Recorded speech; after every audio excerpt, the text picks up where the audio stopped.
Well, hey there team, welcome back to the channel and welcome to Othercide. Now I've been sitting on this game for a week. I can tell you straight up, verdict, it's very good. I've been playing it a bit. We're going to start a fresh playthrough because there's some pretty interesting mechanics going on and it would probably benefit from me being able to explain it as we go. This is from Focus Home. They're the guys that did Shipbreaker most recently, which obviously we all love on this channel, and I'm telling you, this game is an absolute banger as well. It is a very well realized roguelite, which is sort of a modern interpretation of the roguelike. Roguelikes are pretty much you do a suicide run and you do the best that you can with that gear and then you start again, right? Remnant from the Ashes has a really good mode that we do on that, and the only sort of meta anything is a currency that you can spend outside of the run.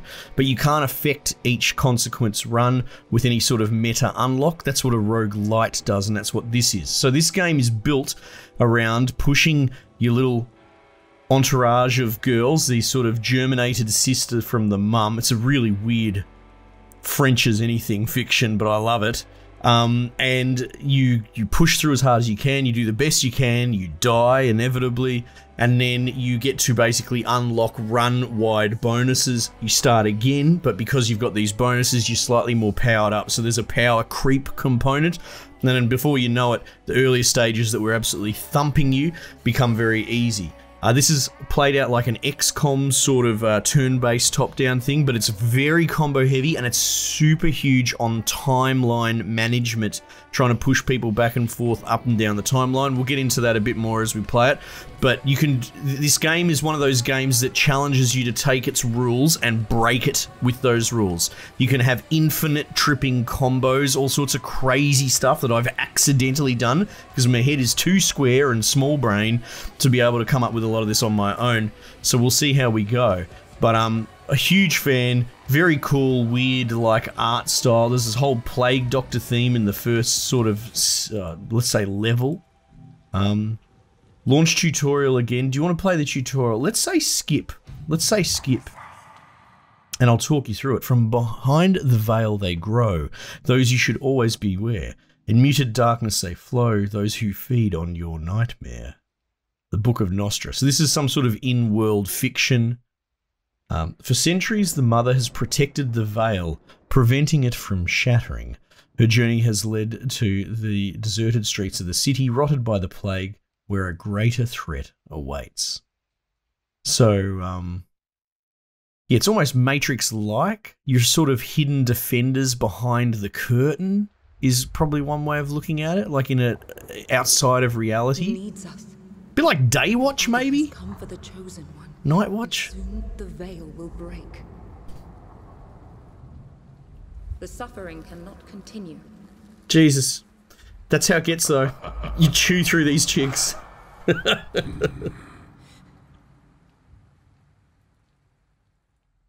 Oh, man. I'm pumped to show you guys this game. It's very clever. There's no healing. There's a very brutal mechanic around as your powerful characters get chipped away and damaged, because you take a lot of damage if you make a mistake. Then you have to sacrifice girls to heal other girls, that sort of thing. It's all very cool. Anyway, so this is your sort of main sort of hub that you start in. We've got 3 out of 3 sisters ready to go, and that's sort of our currency we use mostly for slotting equipment. It costs quite a bit to just give them upgrades, mutators, like plus damage to this skill, that sort of thing. And you do that to germinate new Sheilas, right? We have synapses available each day as we progress. So if you press on attack, you can see that that's the one that we've got to choose from to start with. But as each day goes by, it will add more synapses, right? So in order to progress the day, you have to complete at least one synapse. So in this case, we've only got one choice, so that's why we can't rest yet.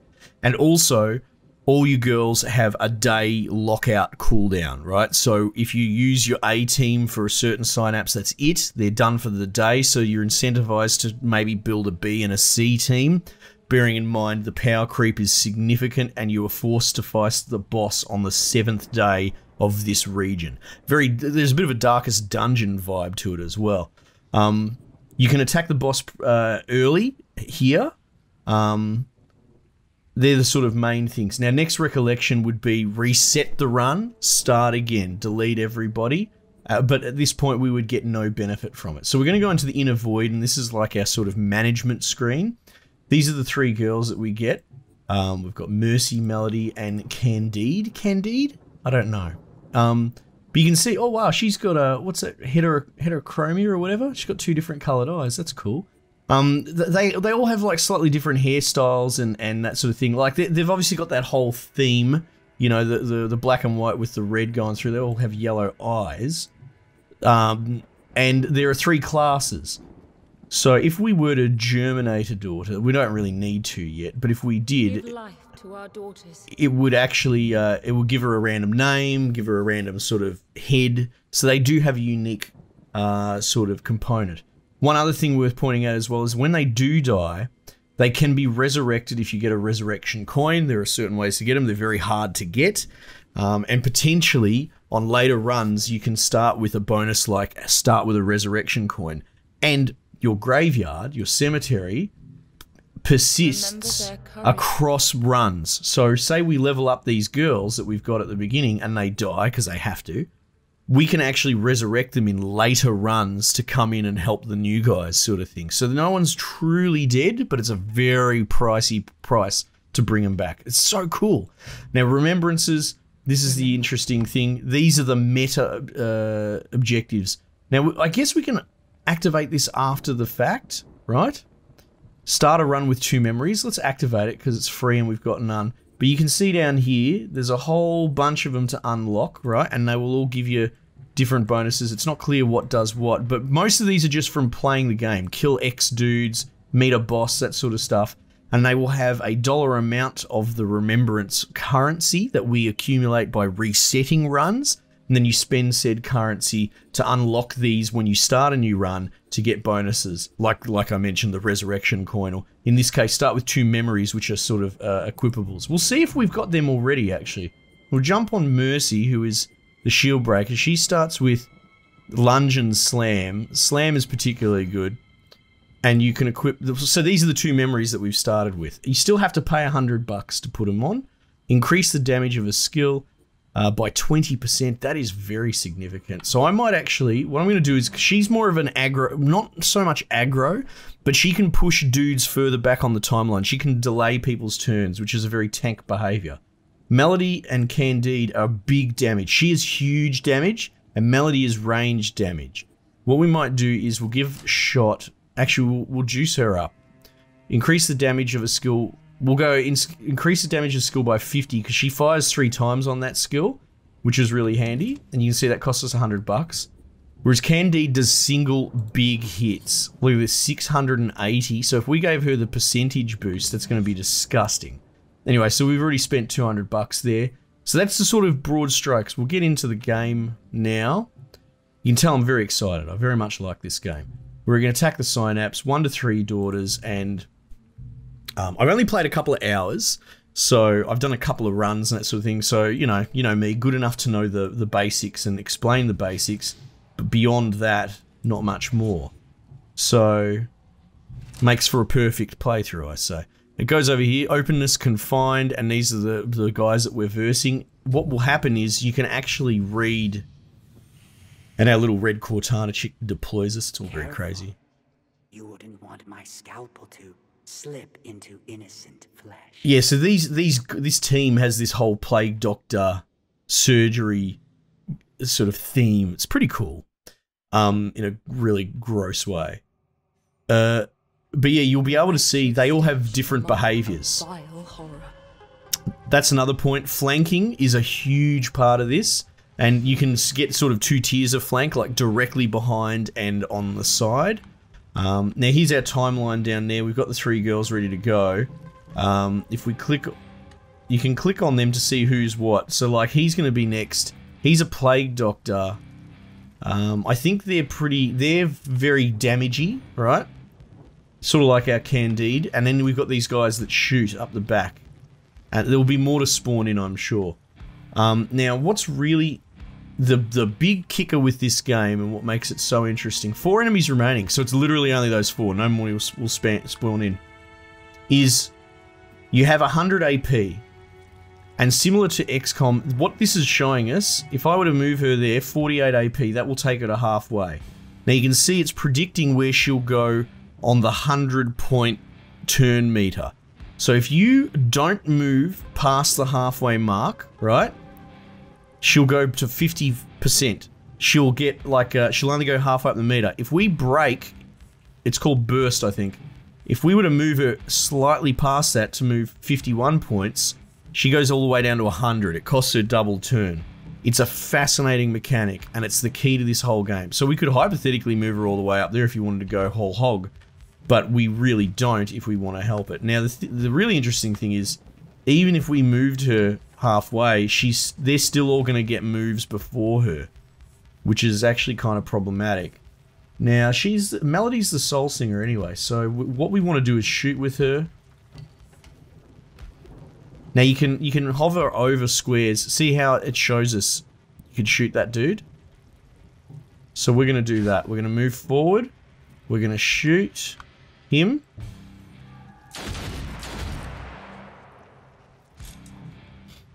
And locked means he's now aggroed to her, right?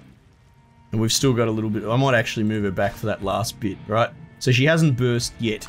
Now here's the other thing. They've got another type of ability which uses HP. Remember, there's no healing as well, so this is serious. Intercepting round, 10%, interrupt the first attack on an ally within range, right? We're going to use this now, actually. This is going to be fantastic. So essentially, we put her into intercept mode. She does like a blood sacrifice. She loses 10% of her health. So obviously at full health, it's much more serious. And as it goes lower, it's actually a percentage of your remaining health. I had a look at it. So she now has this one-off intercept, which will cancel an enemy attack. So it's very powerful. Anyway, we're going to end turn, and it's going to send her to halfway, because we don't want her to burst. Now, Candide is up next. She's just got slashed and imbued blade, which are good. But she's not going to be able to... This is actually really brutal how they've positioned us. Like, arguably even unfair. I'm just going to reposition her for the moment. What I'm getting at is these guys are going to run up and stab my dudes. And it's making it very difficult for me to stop them. I'm just going to end turn. Now... she won't... I could attempt some sort of slam move.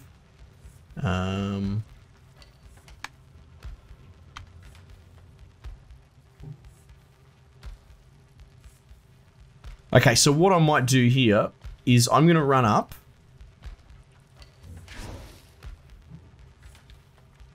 And I'm actually going to burst to try and kill this dude.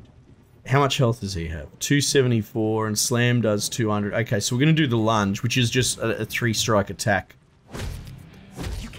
Now, this has really crippled us for our turn order, but that dude's out of the equation. Now, these guys I'm not that worried about, because they usually do like a charge shot that takes a turn to charge. Okay, you'll see what I mean. This guy, this is what I anticipate. Either he's going to aggro on one of them, which would be fine, or he's going to run over here and hit Mercy, and our intercept should cancel that, hypothetically. Yeah, and we'll just reposition her over there, because once you burst, you might as well use all your points up, you know? Alright, let's see what happens. They'll come in, they'll probably charge their attack. Or not, or just move. Alright, that's what I was talking about, delayed shot. So that's a problem, but we'll do one problem at a time. Okay, so the intercepting shot should cancel this. Oh no, he didn't actually get an attack. Now that's the thing that I can't really figure out just yet, is like, they must have AP as well, but I've had dudes like move all the way across a map like that and still attack, so I'm having a hard time sort of grasping what happens there. Anywho, so Melody's up, so basically that sort of sacrificial intercept shot was, I suppose we could say, was a waste.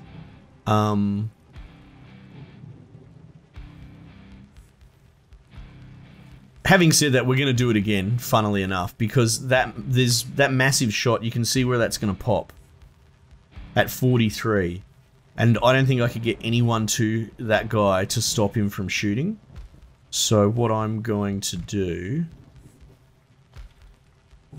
is... Well, actually, what's the closest...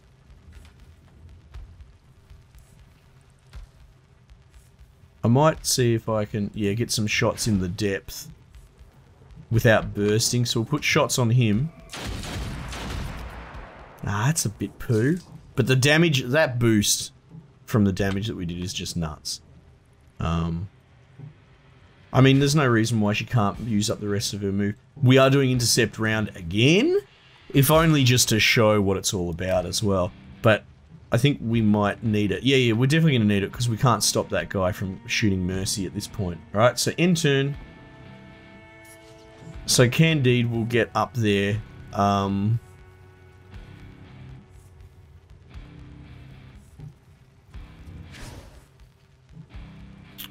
And we'll end turn because we don't want her bursting. Alright, here we go. Shot's going to get intercepted. Bang. So they don't actually get their shot off, and that's a really powerful attack, right? So it's one of those things, yes, we lost 10% HP, but the damage they would have done to Mercy would have been like a big chunk. We're talking like 40% of her health bar. So it's all about sacrifice. Okay, so Melody, shot. Well, look, she could probably just finish the job on that one. I revel in her strength. You can also do flank shooting as well.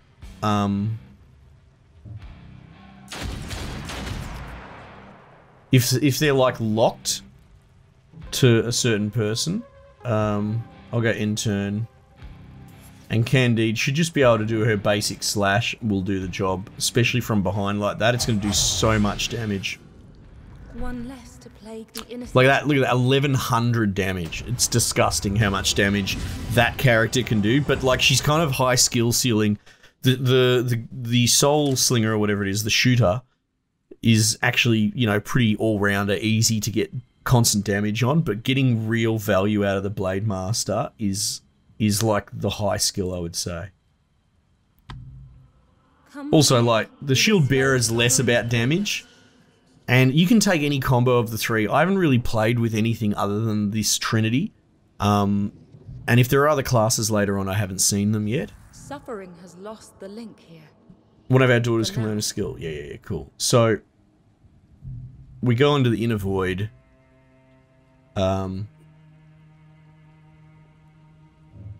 Cool.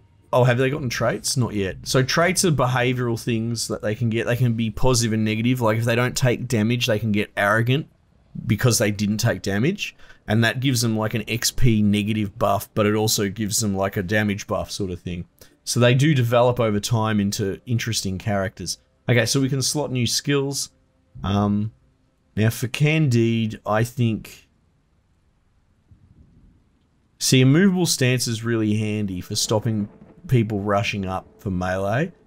Dash is also pretty good. I think I like a movable stance. I like a lot of the health sacrifice moves because they're the only ones that you get as interrupt reactions. If you think of almost like a Magic blue deck. God, that takes me back. I haven't played Magic since I was in school. So yeah, Shadow Round reaction. So this is the one I was talking about. You can accidentally chain because this one doesn't expire. So I was fighting a boss and they take an extra damage shot at an enemy taking damage from an ally. So every time I hit him with my tank, she would just pile in shots as well. It was brutal. And this is like an escape, an area of attack escape. I haven't really found a lot of value from that yet, but you know, it's one of those things, the further in you go, the more you'll learn, I suppose. Shield Bash is interesting. It pushes away. And Blacksmith's Grace would probably make her tank harder. So we're going to do that. Essentially, that just gives her armor. Armor's incredibly powerful. And this basically makes a dude invincible for one turn. And then if you were to go to the Codex, it's actually very helpful. Especially when you look at like this Plague Doctor, right?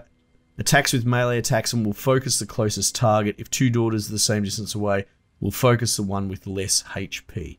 Unless you do something like what I did where you shoot it and it makes it go locked. So it essentially aggroes is what locked is. Okay.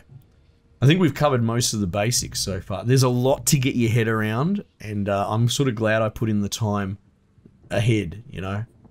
Did we get any memories out of that? Because you get memories from killing dudes. No, we didn't actually get anything, which is fine. But at this point, there's no reason to birth anyone. The girls can't fight, and there's no more synapses, so we just go next day. Apparition may soon Pushes forward. the void again. Oh, what's this? Melancholy. Oh. 2 days. All enemies suffer a minus 50% reduction to their health and now grant less experience. This is new. I almost wonder if they patched it in, because I haven't played it in a couple of days, and we've got release coming up right now. Okay, so here we go. We've got 2 synapses. So they're both hard, but that's alright. That's graspable.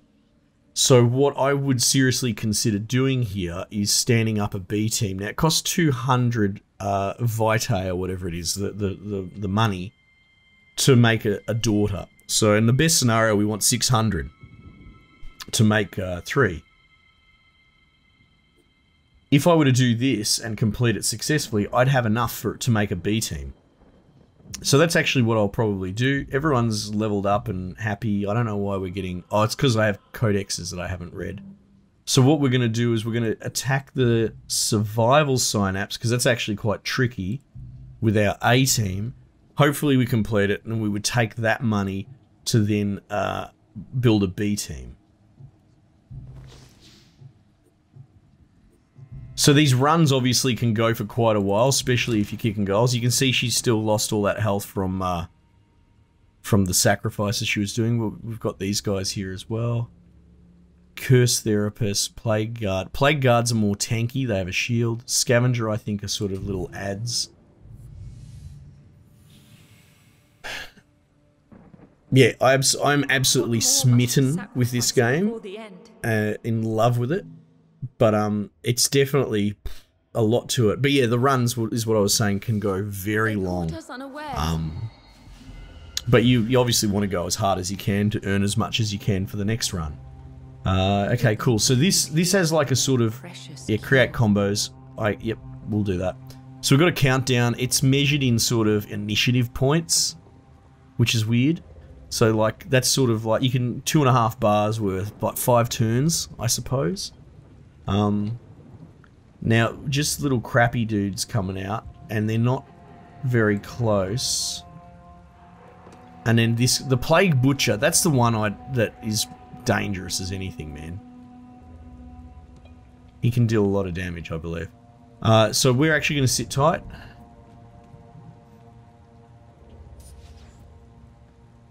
The exit does not appear until the countdown hits low, and then you have to run like the clappers.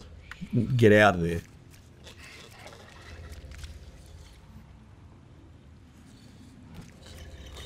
So, look, we could probably get offensive and go attack them, because more dudes are going to spawn in, like a lot, and very fast.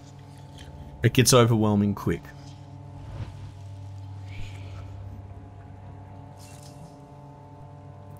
Alright, sadly she's just out of range for a shot. It's almost like they did that on purpose.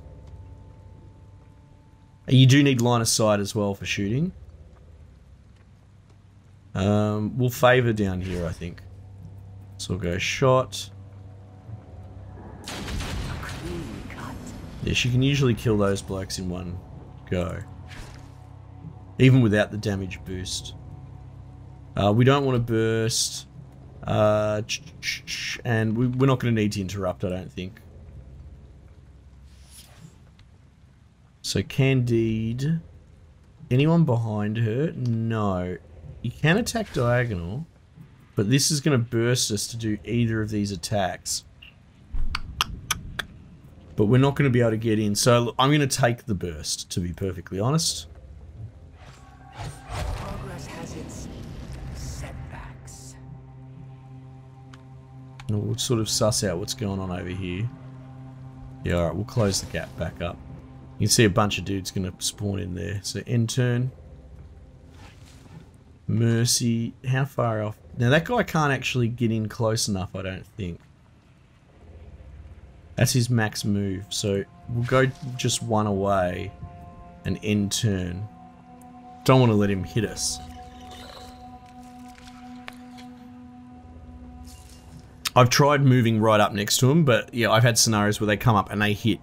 So I don't know if they're bursting as well or something like that. It's hard to really track. We should be able to wipe that guy out though. Progress has its setbacks. So in the early game, she's definitely very strong. Let's close up.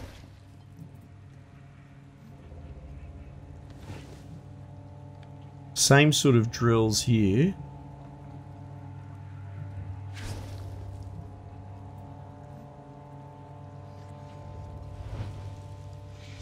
Just get close enough.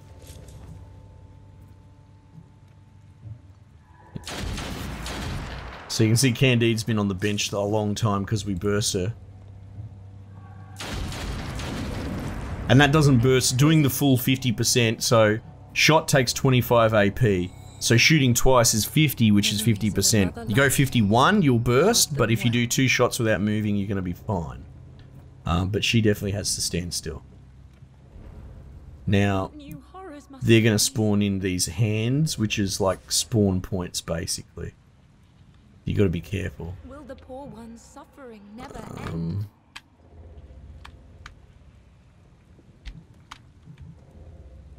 So they'll rush us. You can see there. Oh, it tells you, Curse Therapist. It actually tells you who's coming out. That's not that big a deal. Because that's the shooter. What about these guys? Geez, they are. They're all shooters. Okay. Now, the danger of closing the gap on these guys is they do have another move set where if you spook them, they bail. And do like a little quick shot, as opposed to the sort of predictable single shot that we've been seeing.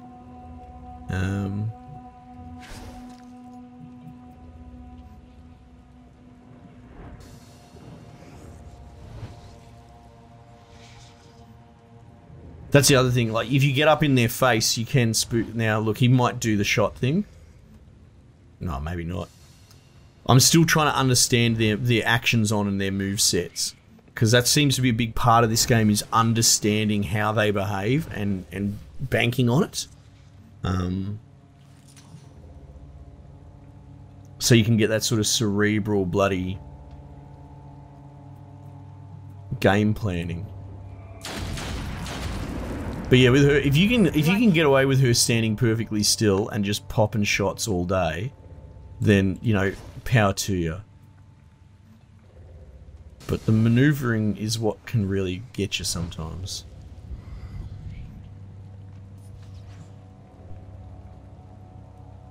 Alright, so the exit's going to open up shortly.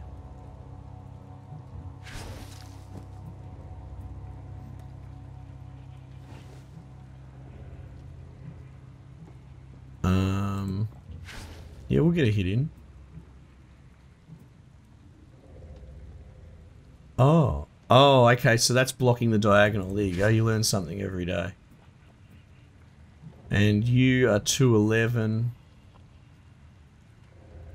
Deal up to 241. I'm curious how that translates. 232. I revel in her strength.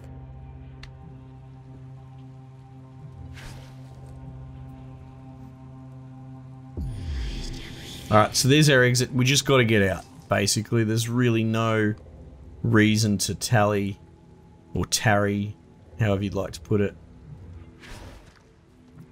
It's definitely worth bursting to get into the exit. That's what I was sort of testing, but I can't. It's just too far, so we'll just take the sensible moves. You can see already those are going to spawn. Those little skulls down the bottom are going to generate pools of respawners. You can outrun the range of their charged shot, so if one of these guys does go into that charged shot mode, you can outrun it. Seems to have a range on it. Doctor has sent a new atrocity. Look at that, spawning in plenty. More of his doctors, or should I say acolytes? Alright, Melody's out.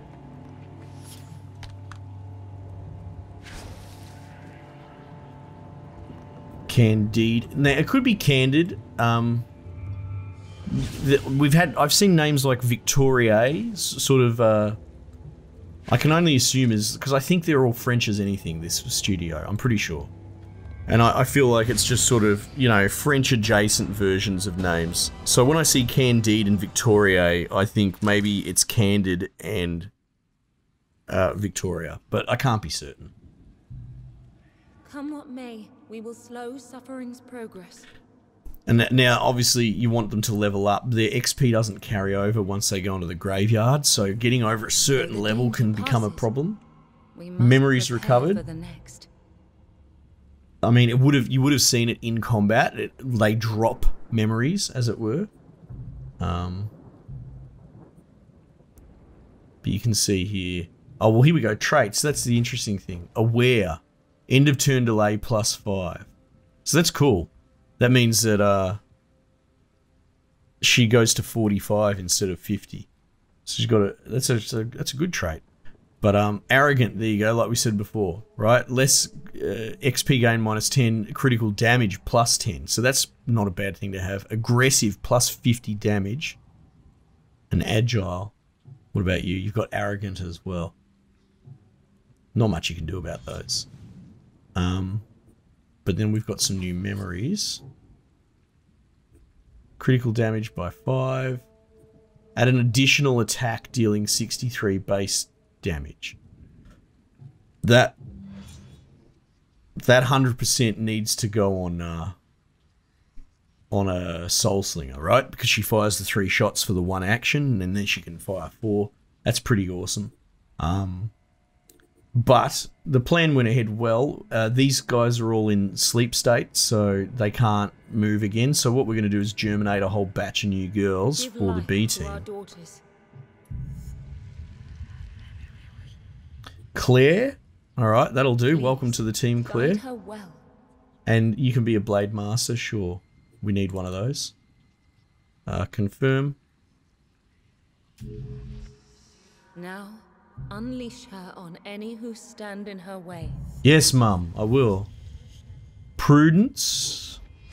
Give life to our Make daughters. you a Soul Singer. Oh, she's got the hair slicked back. Very cool. Very prudent. Now, unleash her on any who stand in her way. And we'll germinate another girl. True. Okay. And she can be a shield bearer. Wow, she's looking particularly savage. Okay. So now we've basically got a B team. It seems to sort them by name. Oh, I don't think you can change their sort method, which is a shame. I'd love to. But yeah, look, that's essentially the ball rolling, I think. That's probably a good sort of first look at this game. I would love to play this on the channel. I hope very much that it's well received, if we're being perfectly honest. Something that I find interesting is the cemetery will have a cap. Like, all of these girls will go in the cemetery, right? They're like, when you reset a run, they all die, and even if they didn't die, right? But then it goes up to 32, so that's going to be really interesting. We're going to start deleting the low-level ones and keeping the high-level ones, resurrecting them. If, say, you have a level 5 chick who's very powerful, but she's like 1/4 health, and you have another level 5, what you can do is sacrifice one to merge into the other. I think she'd still go back to the graveyard. She's not permadead, but that's how you heal. You actually have to sacrifice an equal level or greater. It's very brutal. It's very hard to squeeze out the high-level girls as the run progresses on. And then you'll get to a point, you'll be on day 6 and maybe there are extra synapses, but you've had deaths, and it's sort of like, do you really want to germinate a level 1 to go into that fight? And the answer's probably going to be no. She's not going to be useful enough. Like, so the run starts to lose steam, which is something unusual for this sort of genre. It's one of those things that you're like, oh, well, you know, I've got an A team and half a B team, so we're just going to push it as far as we can until it all falls apart and then we'll reset, sort of thing. So it's very cool, and it does embody that sort of, that struggle, that fight against the odds sort of idea, which I really do enjoy. Anyway, look, that's the first sort of bit. Yeah, and then we'd probably attack the other synapse. A hunt hard with a fresh team I can handle, I'm pretty sure. And then we sort of go along, and you can see there, if we did do a new recollection right now, which we could, there's no reason why we wouldn't, we'd have 50 shards to spend, on those meta bonuses, the remembrances. I don't know if we've even unlocked any though. You can have a look. No. But you can see their requirements, like get 25 memories, attach 25 memories to skills, right? So as long as we keep slotting those things, we'll get that.